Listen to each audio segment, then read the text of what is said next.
Hey guys, and welcome back to another episode of the Belgian beer Maniac. In this episode, I'll be talking about a beer from the town where I live that dates back to the 12th century. Alright, so today we'll be discussing Gildenbier, and Gildenbier is originally one of the most known beers with a long history from the town where I live. And since I've never tasted this beer before, I'm quite curious about this one. And you might think like, hey, why hasn't he tried a beer from his own town yet? Well, I moved to Diest about 3 years ago, so I wasn't born and raised here. So let's head into it. So here is the bottle. If it will zoom properly. And as you can see, the design of the label already takes you back to the Middle Ages, with the city guard almost looking like the famous Robin Hood. The colors are very fitting, the green, brown, red, very fitting for that period of time. And the beer has a alcohol percentage of 7% ABV, which is noted somewhere there if it zooms correctly. Well, it will be in the video right now somewhere. So yeah, alcohol percentage of 7% ABV. Sorry for that, that was my cat making some noise. And I also have the matching beer glass, which is probably, well not probably, which is definitely the smallest and cutest beer glass that I have in my collection. And the gold blonde lettering on the glass itself is pretty magnificent. Really looks wonderful. I hope it zooms correctly. Yeah, there you go. So it has a really nice, very simple design, but the glittering of the font, the stamp is really beautiful. And again, this Robin Hood archer is coming back. Now, for the German viewers, you might think like, hey, this beer looks like, well, this beer glass looks like one of the normal German beer glasses. And that's true. Actually, if you go to Oktoberfest in Germany, you get your beer served in these type of glasses, but then a lot bigger. So yeah, Gildenbier has this similar style of glass, but very small, very cute. And yeah, let's head straight into it. So let's open this one and see what this is all about. On the bottle it says 1389. Not quite sure what that date means, since the beer dates back to the 12th century, and Diest was also formed, I think, in the 12th century, maybe around the 12th century. So this date is already a bit later. So I'm actually not quite sure why it says 1389. I also tried to find it up, but I couldn't find that. Any information about the date on the bottle. Duly noted, most of the bottles who have a year on it mostly doesn't have any connection with the beer. So mostly it's about the guy who invented the beer, or brought it to the market, or the brewery or something. So, but yeah, this 1389, I would say it is the date of the beer, but since everything I searched for said the beer dates back to 12th century, I'm not quite sure what it means. So, all right, let's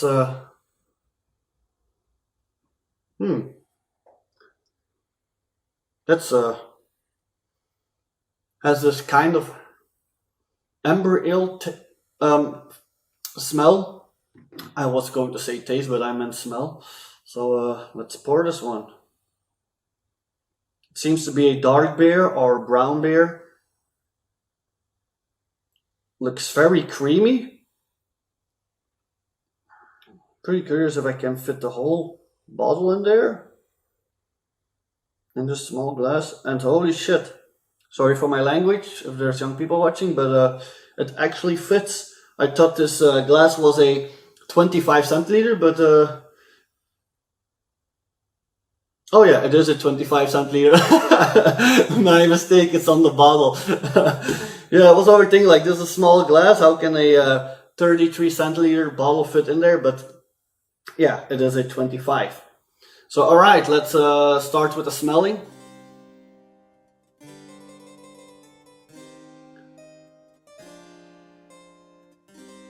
Can't really smell that much. It's actually not that strong. It was actually stronger of a scent when I opened the bottle. It smells sweet, that's for sure. Sweet with a little bit sour.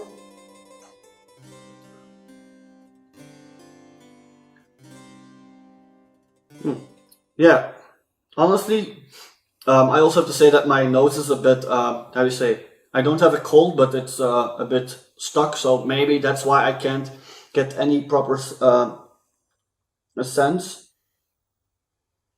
But yeah, it smells only sweet. I'm not kind of sugary like, so yeah, maybe not the best day for me to do a review while my nose is plumped, but I hope it won't affect my tasting. So let's head straight into it. Cheers, guys.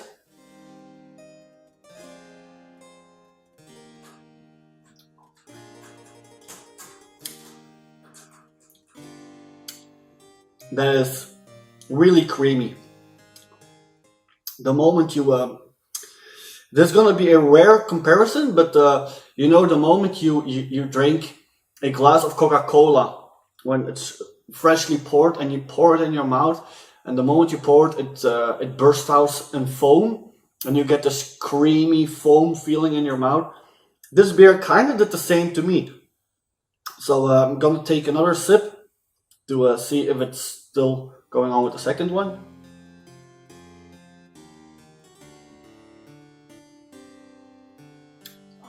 A bit less, so it was probably because I had all the foam out. It's a very sweet beer, very sugary,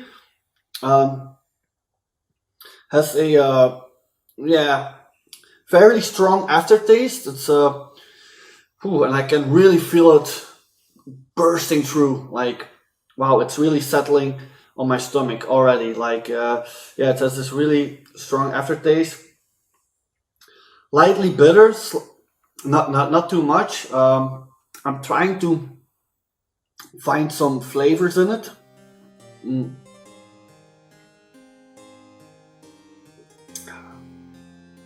Well, that's my cat. Yeah, you've already seen him in one of the previous videos.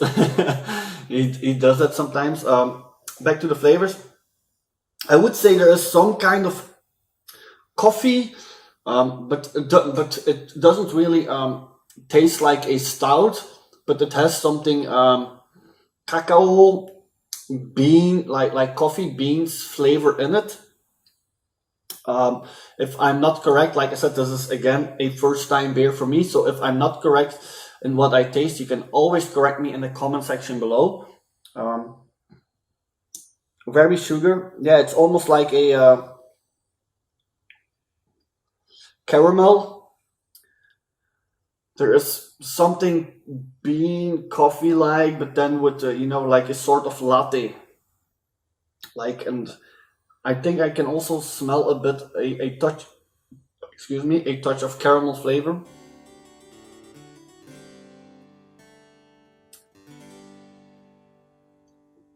It almost tastes like a dessert beer. Like it could go perfectly with a chocolate cake or some caramel sweetness. I think there's definitely some caramel in here. Like I said, I'm not quite sure, but yeah, there's something in there because the sugar really gives me this taste, and it is also pretty sticky in my mouth, if that makes any sense for a beer.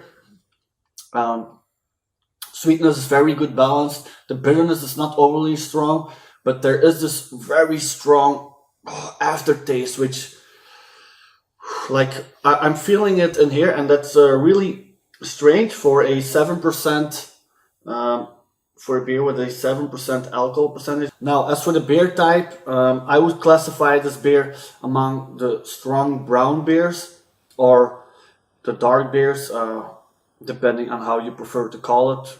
But brown and dark beers are basically one and the same. So yeah, I would classify it amongst the brown / dark strong beers.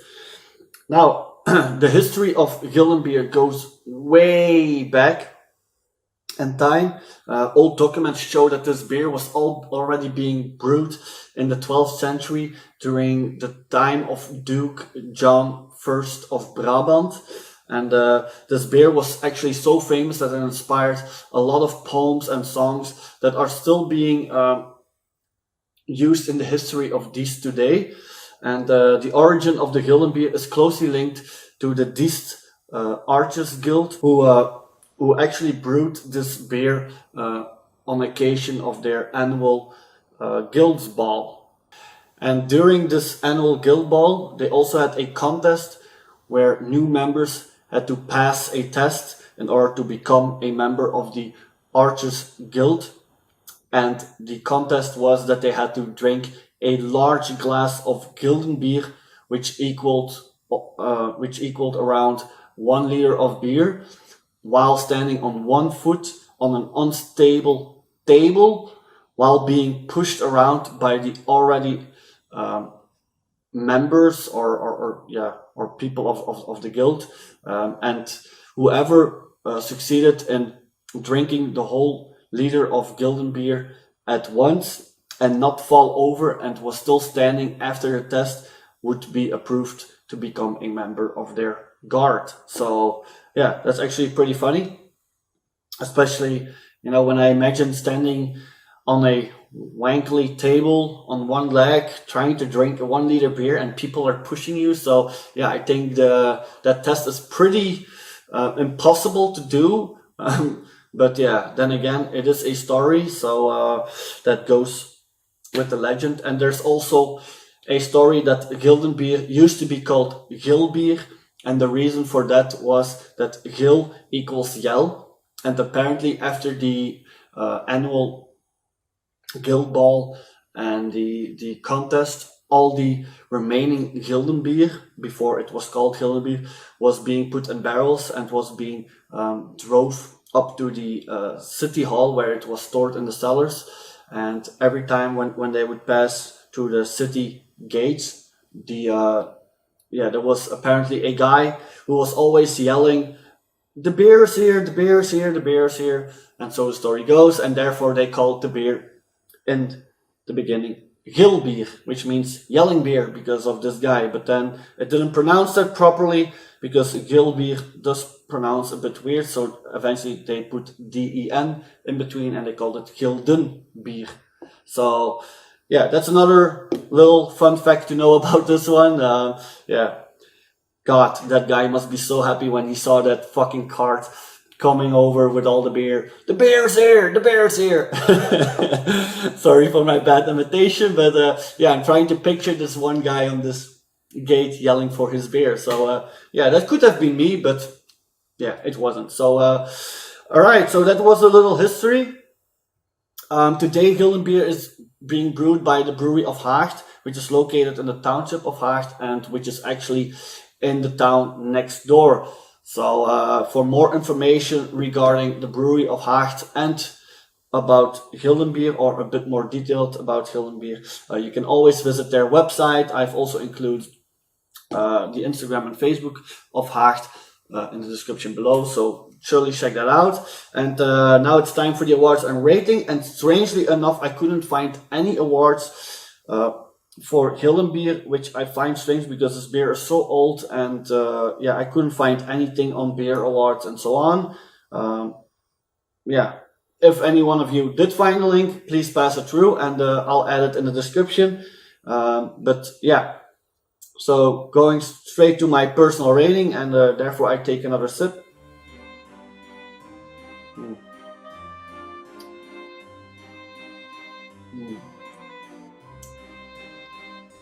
This beer is so creamy, and that being said, it is actually a rather positive thing.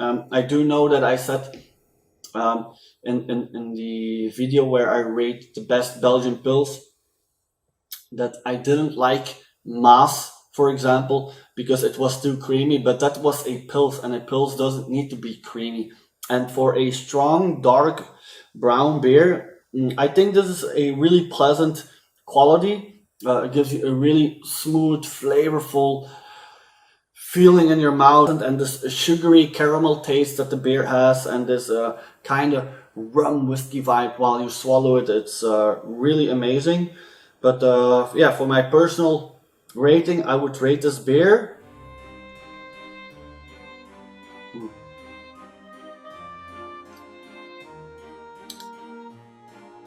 I think I would rate it a proper 6.75 to 10 points. Yeah, I think that's a proper rating. It is a bit lower than what I usually rate, but then again, I think it's a proper rate for a beer of 7% and being creamy. I'm still pretty amazed about it because, yeah, like I said, normally I wouldn't like any creamy beers, but with this, it does kind of fit. If you have tasted this beer or not, please let me know in the comment section what you think of Gildenbier, and please let me know what you taste in this beer. And if you find any awards about this beer, please hit me up and give me a little link about it as well, as I'm always curious about those stats.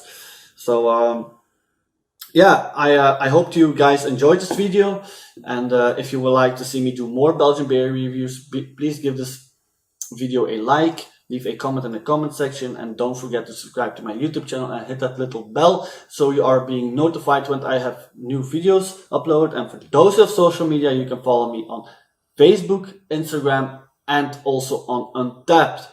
So that was it for today, and I hope you've enjoyed this, and cheers guys.